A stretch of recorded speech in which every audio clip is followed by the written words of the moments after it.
Hello everyone, good afternoon. I hope all are good and all are watching the videos properly. We are going to continue this chapter number 2, the revolt of 1857 and socio-religious reforms, from page number 21, the effects of revolt. Before I start the chapter, I want everybody to take out their textbook, and we have already completed what happened during the revolt. क्या क्या चीज़ें हुई थी, Indian सिपोइज ने, Indian people ने किस तरह से अगेंस्ट गए थे, किस तरह से प्रोटेस्ट किया था ब्रिटिशर्स के खिलाफ। ओके, ये बात हमने ऑलरेडी लास्ट पीरियड में जान ली थी। इस पीरियड में हम ये जानेंगे कि जो भी इंडियन सिपोइज ने, इंडियन पीपल में जो प्रोटेस्ट किया था, इसके इफेक्ट्स क्या हुए, उसके कारण ब्रिटिशर्स ने क्या किया, ये हम यहाँ पे जानेंगे। तो आर यू ऑल रेडी? चलो, take out your page number 21, the effect of revolt. The EIC fought back and the British was able to crush the revolt using all their powers. पता ही था, इंडियन पीपल ने protest start कर दिया था, against चले गए थे, तो ब्रिटिशर्स तो चुप तो बैठने वाले नहीं थे, वो भी इतना ही फाइट दिए। और वो तो बहुत पावरफुल थे, ब्रिटिशर्स तो बहुत ज़्यादा पावरफुल थे। तो ये तो उन लोगों ने तो ये रिवोल्ट एक ही टाइम में तुरंत ही बंद कर दिया, तुरंत ही क्रश कर दिया। उनके सामने हमारे इंडियंस का कुछ भी नहीं आया, क्योंकि EIC ब्रिटिशर्स बहुत ज़्यादा पावरफुल थे। The last Mughal emperor Bahadur Shah Zafar was captured and sentenced to life imprisonment. The Britishers regained all territories and captured and killed most leaders of the revolt. बहादुर शाह जफर, जो Indian people last उनको अपना emperor बनाना चाहते थे, Britishers ने उनको अपने कब्जे में ले लिया, और लाइफ टाइम इम्प्रिजनमेंट दे दी। लाइफ टाइम इम्प्रिजनमेंट मतलब जब तक वो जिंदा है तब तक वो प्रिजन में, मतलब जेल में ही रहेंगे।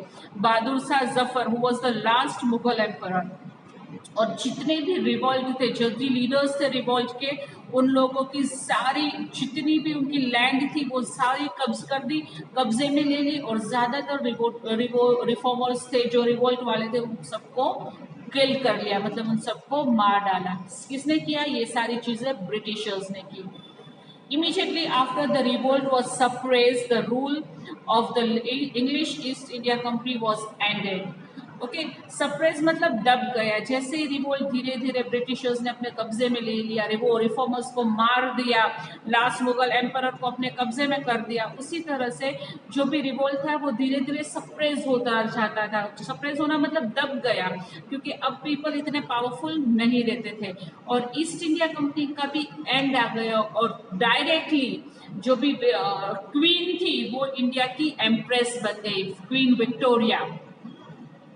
Indian was brought under the direct control of the British Crown. Queen Victoria was declared the Empress of India and the first viceroy.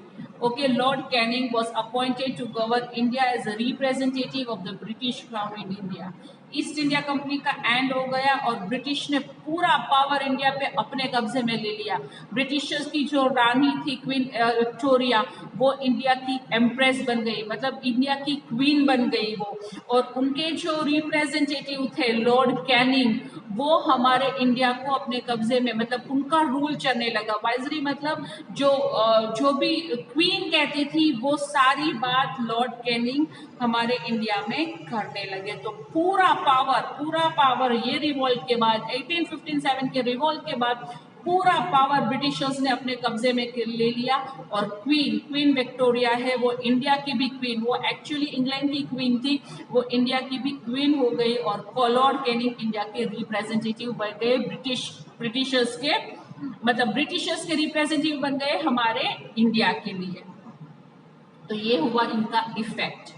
ऐसे ऐसे हमारे इंडिया ब्रिटिशर्स के अंडर एकदम ही दबता चला जा रहा था। यहाँ तक कि हमने बात की 1857 के रिवॉल्ट की। अब हम आगे बात करेंगे थोड़े रिफॉर्मर्स की। रिफॉर्मर्स मतलब जिसने इंडिया में थोड़े बहुत बदलाव किए 19th सेंचुरी में। ब्रिटिशर्स के होने थोड़े बहुत ब्रिटिशर्स के साथ मिलके थोड़े बहुत अपने हिसाब से जो इंडिया में चेंजेस किए, जो भी पुरानी मान्यता थी, जो भी रिलीजियस थे, जो फॉल्स रिलीजियस थे, उनको उन लोगों ने हटा के एक नया रिलीजियस रिफॉर्मर्स स्टार्ट किया। कौन कौन थे? Socio religious reforms. India in the 19th century also saw the rise of many Indian reformers. These reformers demanded changes to get rid of the narrow-minded practice that existed in the Indian society of the period. India में बहुत सारी narrow minded मतलब उन लोगों की ऐसी मान्यता थी, ऐसे मतलब विचार थे कि मतलब इंडियन पीपल है ना, वो बहुत नैरो माइंडेड थे, वो ब्रॉड माइंडेड नहीं थे। मतलब वो अच्छी बातें कुछ भी एक्सेप्ट करना, ब्रिटिशर्स की भी कोई ऐसी बात होगी कि वो जो अच्छी भी थी, लेकिन हमारे इंडिया के पीपल बहुत सारी बातें मानने के लिए रेडी नहीं थे। तो उस टाइम पे इंडियन रिफॉर्मर्स मतलब जो इंडिया में थोड़ा चेंजेस लाना चाहते थे, वो सारे रिफॉर्मर्स सामने आए और इन इंडिया में उन लोगों ने बहुत सारे डिफरेंट चेंजेस किए थे। कौन कौन से किए थे और कौन कौन से वो रिफॉर्मर्स है, ये हम जानते हैं यहाँ पे। सबसे पहले बात करते हैं राजा राम मोहन रॉय। आप सबने उनका नाम सुना होगा। ही स्टार्टेड अ ब्रह्मा समाज राजा राम मोहन रॉय ने स्टार्ट किया था, which works towards the abolition of sati and child marriage। ब्रह्मो समाज क्या काम करता था? जो राजा राम मोहन ने स्टार्ट किया था, वो काम करता था abolition of Sati and child marriage. पहले के ज़माने में ऐसी मान्यता थी कि एक बार हस्बैंड गुजर जाए तो उसकी चिता पे वाइफ को भी बैठ के जल जाना होता है, वो होता है सती। और चाइल्ड मैरिज, पहले पुराने ज़माने में जब बच्चे छोटे थे, मतलब 3-4 मंथ्स के थे ना, तभी उनकी शादी फिक्स हो जाती थी और 5-6 साल के बच्चे की शादी की जाती थी। तो ये सारी बात राजा राम मोहन रॉय ने बंद की। उन लोगों ने ब्रह्मो समाज स्टार्ट किया और ये सती सिस्टम और चाइल्ड मैरिज को उन्होंने एबॉलिश किया। एबॉलिश करना मतलब बंद किया। एंकरेज विडो रीमैरिज, ऐसा भी कहा जाता था कि अगर सती नहीं हो रही है और एक का हस्बैंड गुजर गया है तो वो लेडी दूसरी बार मैरिज नहीं कर सकती। ये प्रथा भी राजा राम मोहन रॉय ने तोड़ दी। उन लोगों ने विडो रीमैरिज को भी एंकरेज किया। Rejected the caste system and so on. Caste system के ये ब्राह्मण्स होते हैं वो बहुत ऊंची कास्ट होते हैं, दलित होते हैं वो नीची कास्ट होते हैं, ये सारी मान्यता भी राजा राम मोहन रॉय ने बंद करवाई थी। तो ये सारे काम राजा राम मोहन रॉय ने हमारे इंडिया के लिए किए थे। The banning of sati in 1929 by the British is attributed to his efforts। Britishers ने 1929 में, पहले ही मैंने ये बात की थी कि ब्रिटिशर्स ने सबसे पहले ये सती सिस्टम बैंड की थी, तो इसको नज़र रखते हुए ही राजा राम मोहन रॉय ने 19th सेंचुरी में वापस से सती सिस्टम बंद करवाई थी। उनको मतलब ये आभारी थे ब्रिटिशर्स के 1829 में उसने सती प्रथा थी वो बंद करवाई थी और उसके मद्देनजर ही राजा राम मोहन रॉय ने भी ये काम 19th सेंचुरी में वापस से स्टार्ट किया था। दूसरे थे ईश्वर चंद्र विद्यासागर।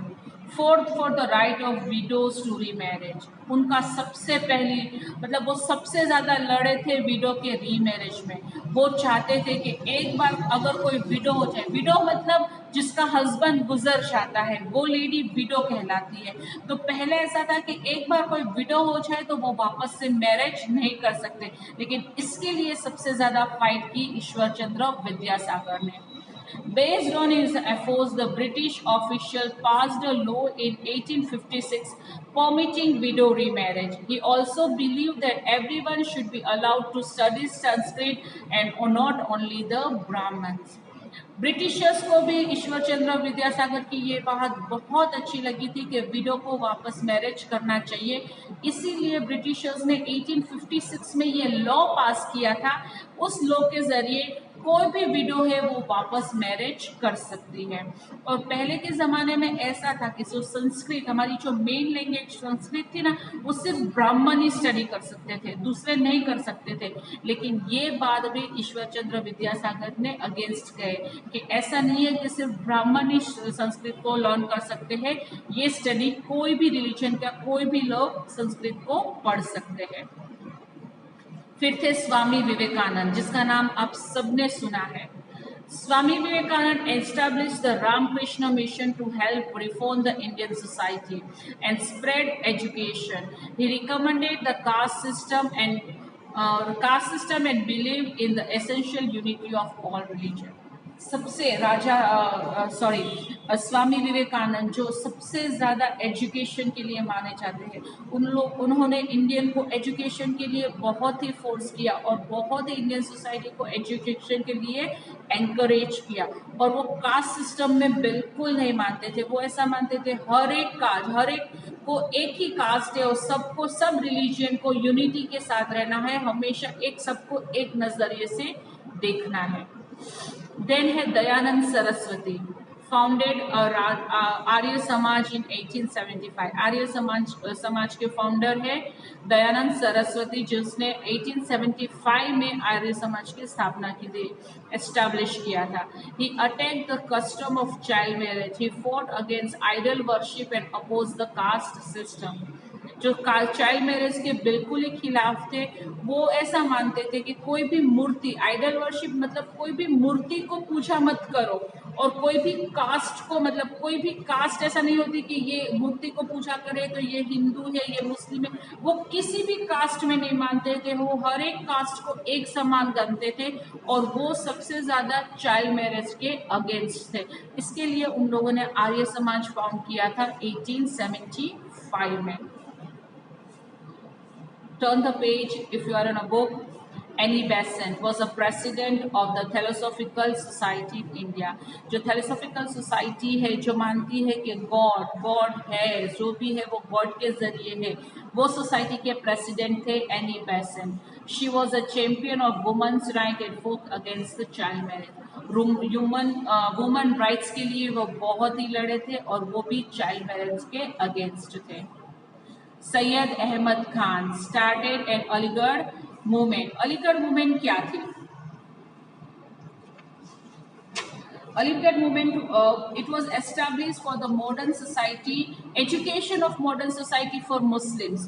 पहले के ज़माने में मुस्लिम्स को है ना कोई एजुकेशन का कुछ राइट नहीं था, लेकिन सैयद अहमद खान ने अलीगढ़ मूवमेंट स्टार्ट करके ये बताया कि मुस्लिम को भी इंग्लिश लैंग्वेज, ब्रिटिश लैंग्वेज सीखनी चाहिए, वेस्टर्न लैंग्वेज सीखनी चाहिए। इसलिए सैयद अहमद मोहम्मद ने अलीगढ़ मूवमेंट स्टार्ट किया था। He realized the need of promote Western education amongst Muslims। वो चाहते थे कि मुस्लिम्स भी इंग्लिश लैंग्वेज सीखे, दूसरी लैंग्वेज सीखे, और उसके लिए उन लोगों ने बहुत ही प्रमोट किया, बहुत ही मेहनत की थी मुस्लिम्स को आगे एजुकेशन देने में। ओके, अब यहाँ पे आपको देखो, आपको यहाँ पे सारे पिक्चर्स दिए हैं सारे रिफॉर्मर्स के। सबसे पहले राजा राम मोहन रॉय है, उसके बाद ईश्वर चंद्र विद्यासागर, अगर आप जूम करेंगे तो आपको अच्छे से दिखाई देगा। Then Swami Vivekananda, Annie Besant, Dayanand Saraswati and Syed Ahmed Khan, ये उनके ओरिजिनल पिक्चर्स है। ये सारे दिस आर द रिफॉर्मर्स जिसने हमारे इंडियन सोसाइटी को, इंडियन पीपल को चेंज करने में बहुत ही इम्पोर्टेंट रोल प्ले किया है। चाहे तो फिर सती सिस्टम हो, विडो सिस्टम हो, चाइल्ड मैरिज हो, कास्ट हो, एजुकेशन हो, किसी भी बारे में ये सारे रिफॉर्मर्स में हमारे इंडिया में बहुत ही हेल्पफुल रहे। और हम कह सकते हैं कि इनके ज़रिए, इनके हिसाब से हमारा इंडिया बहुत ही चेंज हुआ है।